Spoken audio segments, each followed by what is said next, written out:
My name is Emily, a 33-year-old woman with a passion for neatness and organization. I work as an auditor at a large firm, and my friends often tease me about my obsession with keeping receipts and paying taxes on time. But I believe these little habits are what keep my life running smoothly. Let me tell you how I met my husband, Jake. It was at a party hosted by our mutual friend, Lisa.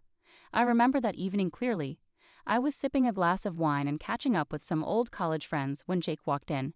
He was a bit older, carrying himself with a confident stride and a charming smile. He worked as a manager at a food sales company. "Hey, I'm Jake. Do you mind if I join you?" he asked, holding a beer and looking directly at me. "Sure, I'm Emily. Nice to meet you," I replied, smiling back at him. We started talking, and I was surprised by how effortlessly the conversation flowed. We discovered a mutual love for hiking and a shared passion for classic rock music. A few months into our relationship, Jake invited me to his sister Sarah's barbecue. It was my first time meeting his family, and I was a bit nervous.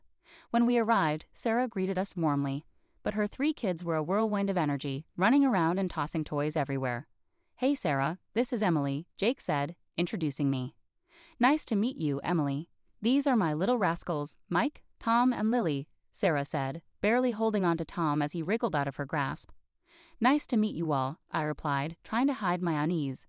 As the evening went on, the kids became wilder, climbing on furniture, throwing food, and yelling at the top of their lungs. I glanced at Jake, hoping he'd say something, but he just smiled and shrugged. "Aren't they just full of energy?" he said, chuckling. I forced a smile. "Yeah, they sure are." As our relationship progressed, Jake and I started discussing the future. He proposed to me during a hike on a beautiful hill overlooking the valley. It was simple and sweet, just the way I liked it. Our wedding was lovely, aside from one little hiccup: Sarah's kids. They were at it again, running around, making a mess, and being loud. Sarah didn't seem to care, and Jake found it amusing. "Look at them. They're having so much fun," Jake said, laughing as he watched them spill drinks and toss food around.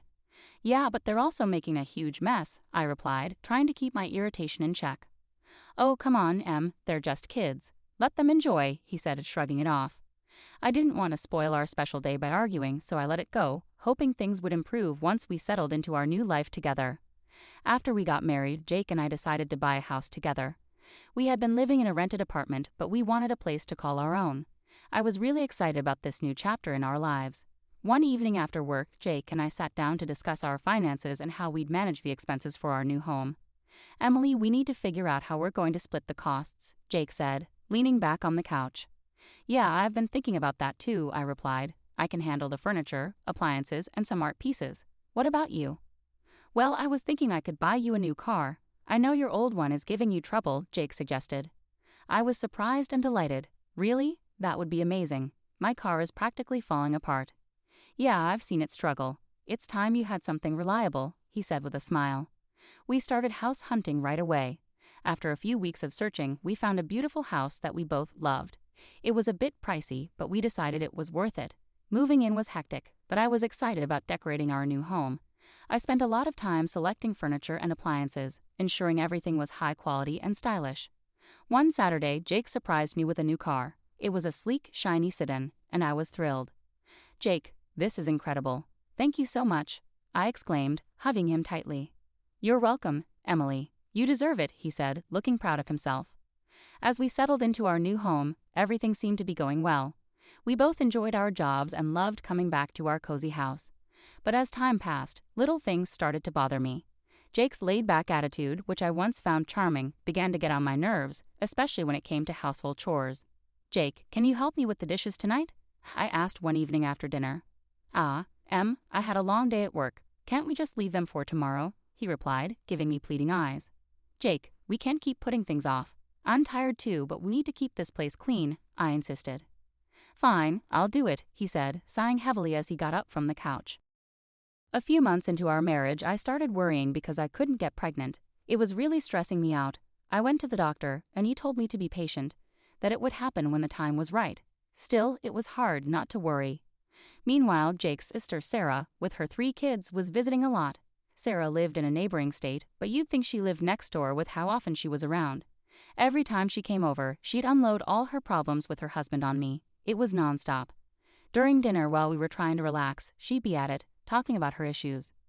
"Emily, you won't believe what John did this time," Sarah would start, rolling her eyes. Sarah, can we talk about something else for once? I'd ask, trying to steer the conversation away from her marital drama. Oh, come on, Emily, I need to vent. You're the only one who understands, she'd reply, not getting the hint at all. And her kids?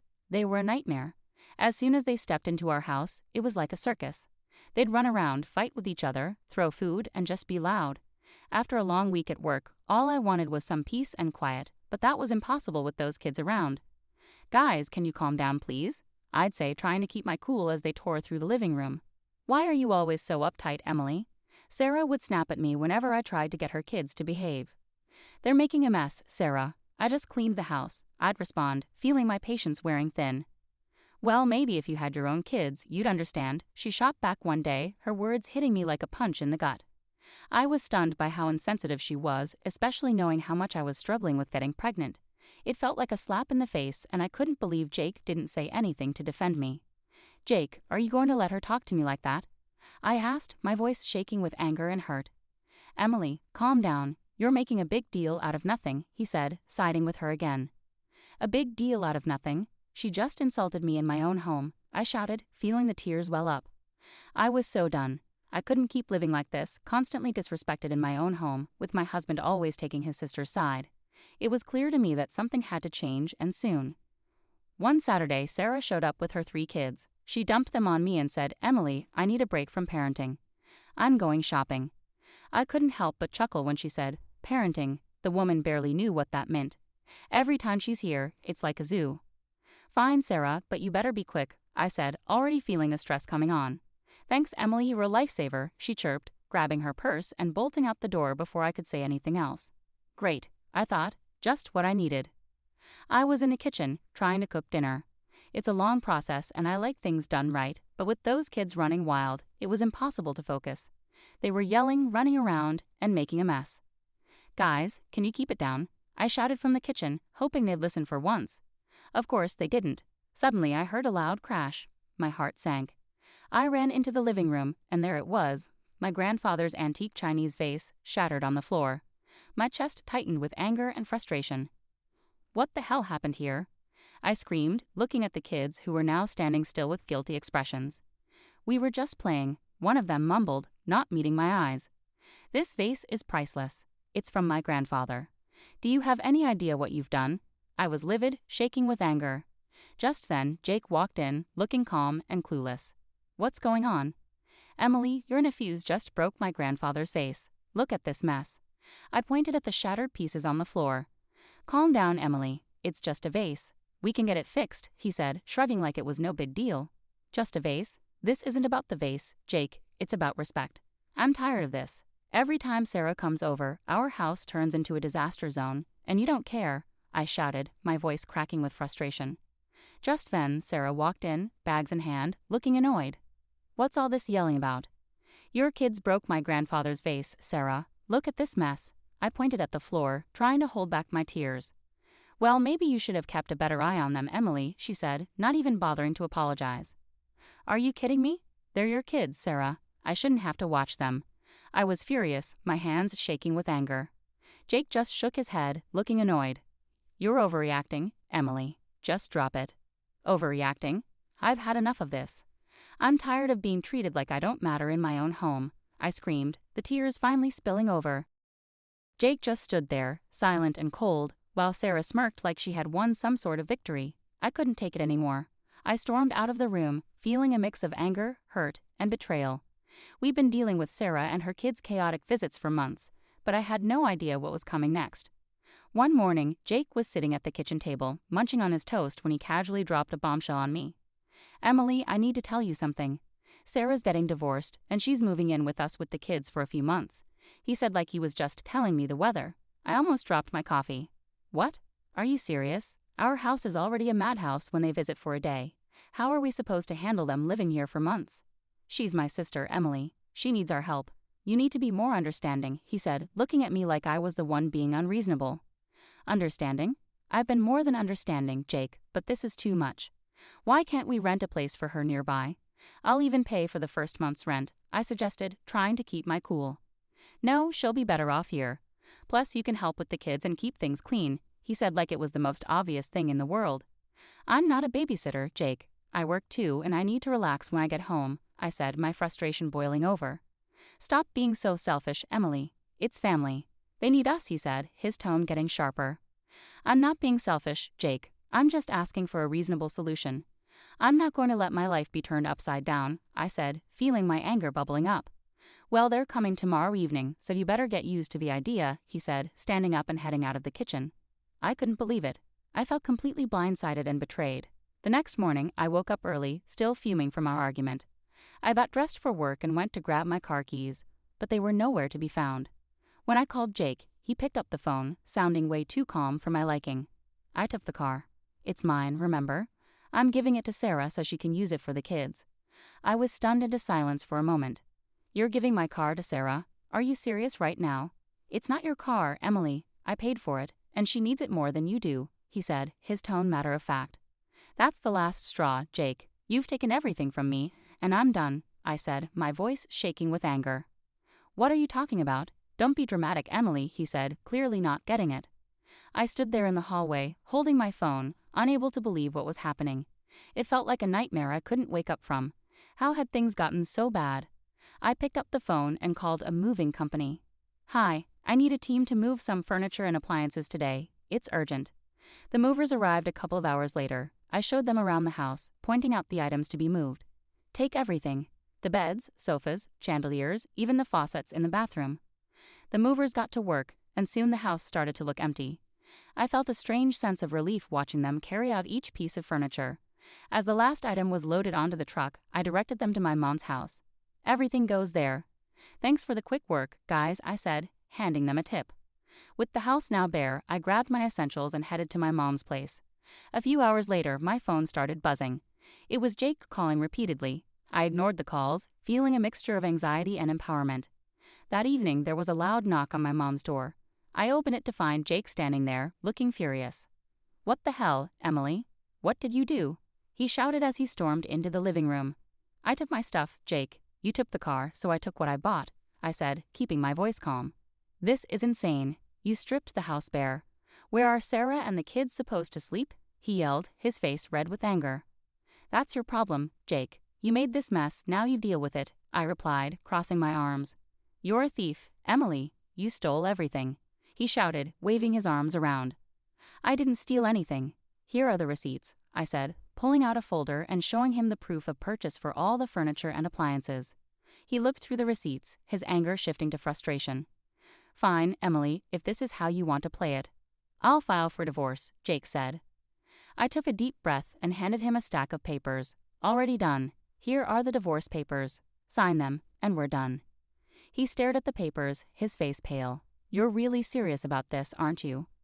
Dead serious, Jake. I deserve better than this, I said, feeling a strange sense of calm wash over me. He took a pen from his pocket, signed the papers without another word, and handed them back to me. Fine, Emily, have it your way. I watched as he turned and walked out of my mom's house, the door slamming behind him. I stood there for a moment, feeling a mixture of relief and sadness. It was over, and I knew it was the right decision. That night, I sat down with my mom and talked about everything that had happened. She was supportive and agreed that I had made the right choice. Emily, you've been through a lot. It's time you focused on yourself and your happiness, she said, giving me a comforting hug. Thanks, Mom. I just need some time to figure things out, I replied, feeling a weight lifted off my shoulders.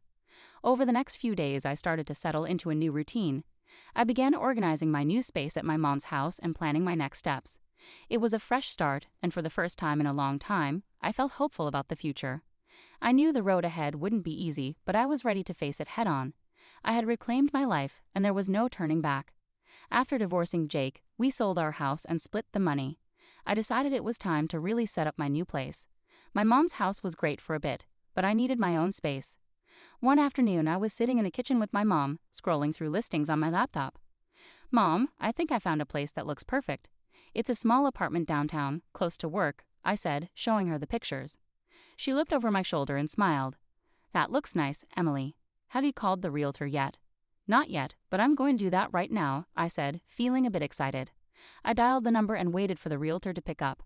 After a few rings, a friendly voice answered. Hello, this is Mark. How can I help you? Hi, Mark. My name is Emily. I'm interested in the apartment you have listed downtown. Is it still available? I asked, crossing my fingers. Yes, it's still available. Would you like to schedule a viewing? He replied, sounding hopeful. Absolutely. How about tomorrow afternoon? I suggested, trying to sound calm. That works for me. I'll see you at 3:00 p.m., Mark said before we ended the call. The next day I headed downtown to meet Mark and check out the apartment. When I arrived, he was waiting outside the building, a friendly smile on his face. Hi Emily, nice to meet you. Let me show you around, he said, shaking my hand. The apartment was small but cozy, just what I needed. It had a nice kitchen, a spacious living room, and a small balcony with a decent view of the city. This place is perfect, Mark. I'll take it, I said, feeling a sense of relief. After signing the mortgage agreement and getting the keys, I started planning my move. I wanted to make this new space my own, a fresh start. I spent the next few days packing up my things at my mom's house and arranging for movers to help me with the big stuff. On moving day, my mom and a couple of close friends came over to help. As we loaded the last box into the moving truck, I felt a mix of excitement and nervousness about this new chapter in my life. Emily, this is going to be great for you. A fresh start is just what you need, my mom said, giving me a reassuring hug. Thanks, Mom. I'm really looking forward to it, I replied, smiling. We drove to my new apartment, and with everyone's help, we had everything unloaded and set up in no time. As I looked around my new place, I felt a sense of accomplishment and peace. It was the beginning of a new chapter, and I was ready for it. That evening, I invited my mom and friends to stay for dinner to celebrate the move. We ordered pizza and sat on the floor, surrounded by boxes and laughter. Cheers to Emily and her new place, my friend Lisa said, raising her glass of soda. Thanks, guys. I really appreciate all your help and support, I said, feeling grateful. As the night went on, we talked and laughed, and for the first time in a long time, I felt truly happy and free. After the party, as I sat on my balcony looking out at the city lights, I thought about everything I had been through and how far I had come. I was proud of myself for taking control of my life and making the changes I needed. I heard from some mutual friends that Jake used his share of the money to buy a small apartment. Now he's living there with Sarah and her 3 kids. Jake's working 2 jobs to keep up with the bills, while Sarah still isn't working. They're fighting all the time. One day, out of the blue, Jake called me. I was surprised to see his name pop up on my phone, but I decided to answer, curious about what he had to say. Hello, Jake. What's up? I answered, trying to keep my voice neutral. Emily, please, just hear me out, he started, sounding desperate. I know I messed up. I'm so sorry for everything. I didn't realize how hard it was for you with Sarah's kids.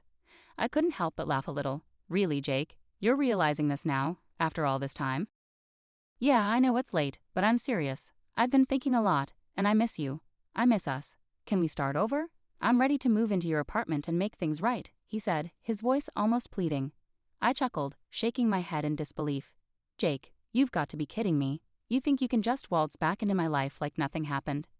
Emily, I'm serious. I'll do whatever it takes. I'll even take on more work to make it up to you, he said, sounding more desperate. Jake, I've moved on. I'm happy now. I'm not looking to go back to that mess, I replied firmly. Come on, Emily. We can make it work this time. I've changed, he insisted. I sighed, feeling a mix of pity and irritation. Jake, it's over. You need to focus on your life and your family. I'm not interested in going back to that chaos. Emily, please, I'm begging you, he said, his voice breaking. Jake, no. I found peace without you. I'm not giving that up, I said, standing my ground. Take care, Jake. I hope you find your way. I hung up the phone, feeling a strange mix of relief and closure. It was clear that Jake was struggling, but I couldn't let his problems drag me back into a situation I had worked so hard to escape. Later that day, I met up with Lisa for coffee and told her about the call. You won't believe who called me today, I said, rolling my eyes. Who? Lisa asked, raising an eyebrow. Jake. He actually begged me to take him back and let him move into my apartment, I said, shaking my head. Lisa laughed, almost spitting out her coffee. Are you serious? What did you say? I told him no, of course. I'm not going back to that mess, I replied, smiling. We spent the rest of the afternoon chatting and laughing, and I realized how far I had come. I had built a new life for myself, one that was peaceful and fulfilling. I wasn't going to let anyone take that away from me. As I walked home, I felt a deep sense of satisfaction and peace. I had finally closed the chapter on that part of my life, and I was ready to move